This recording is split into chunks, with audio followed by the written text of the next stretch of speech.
கேரளா வயநாடு பகுதிக்கு இதுவரையிலும் மத்திய அமைச்சர்கள் யாருமே போல, பாரத பிரதமரும் அதை பற்றி எந்த இதுவும் அறிக்கையும் விடலை.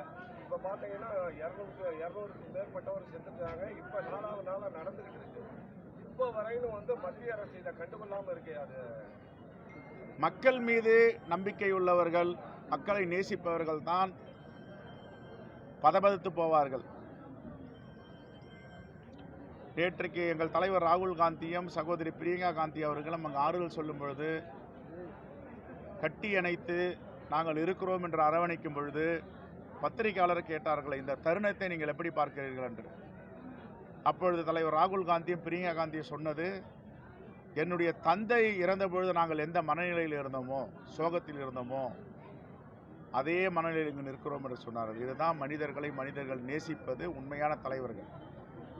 மணிப்பூருக்கு 2 ஆண்டுகளாக இதுவரை பிரதமர் செல்லவில்லை. வயநாடில் இந்த சம்பவம் நடந்து, கோர பலி நடந்து, துயரங்கள் நடந்து 3-4 நாட்கள் ஆகின்றன.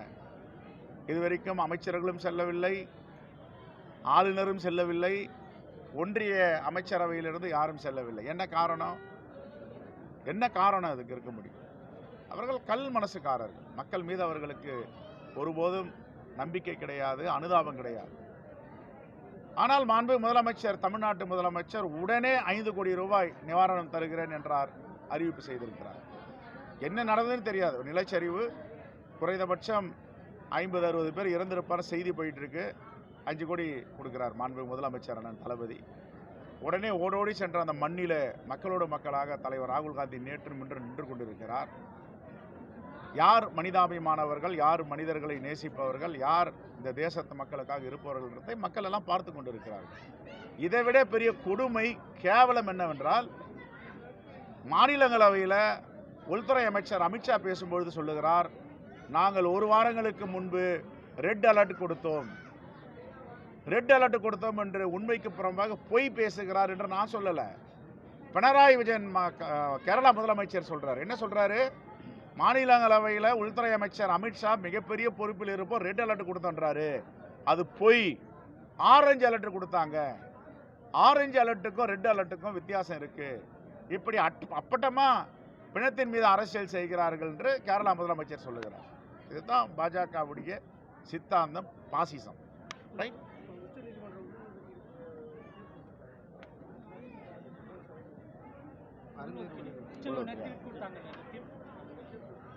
உச்ச நீதிமன்றத்தை தீர்ப்பு லார்ஜஸ்ட் பெஞ்ச் 7 நீதிபதிகள் கொண்ட அமர்வு இந்த தீர்ப்பை கொடுத்திருக்கிறது. தீர்ப்பை ஏற்றுக்கொள்ள வேண்டியது. இதை யாரும் மறுப்பு சொல்ல முடியாது. நன்றி.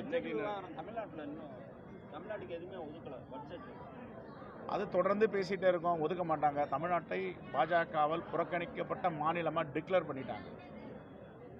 இன்னைக்கு நாடாளுமன்ற கூட்டத்தொடரில் சக்கர வியூகம் அமலாக்கத்துறை பண்ணியிருக்கிறார் ராகுல் காந்தி அவங்க பேசியிருக்காங்க.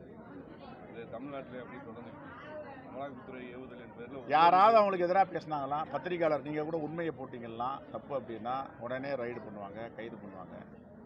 அம்பேத்கர் பேரணியை கைது பண்ணி ஆனந்த் கும்பல்கிட்ட உள்ளே வச்சுருக்காங்க. நம்முடைய சுவாமி ஸ்டென் சுவாமியை பிடிச்சி உள்ளே வச்சாங்க, அங்கேயே இறந்து போயிட்டார். என்ன ஒன்றாலும் பண்ணுவாங்க, பண்ணட்டும். எவ்வளோ நாள் பண்ணுவாங்க? எவ்வளோ பேர் இவங்க சிறைப்படுத்த முடியும்? எவ்வளோ பேர் மேலே வழக்கு போட முடியும்? பிரிட்டிஷ்காரன் செஞ்சதை அப்படியே அவங்க செய்ய முடியும்? இதை எதிர்கொள்வதற்கு மக்கள் தயாராகி விட்டார்கள். தேங்க்யூ. நன்றி.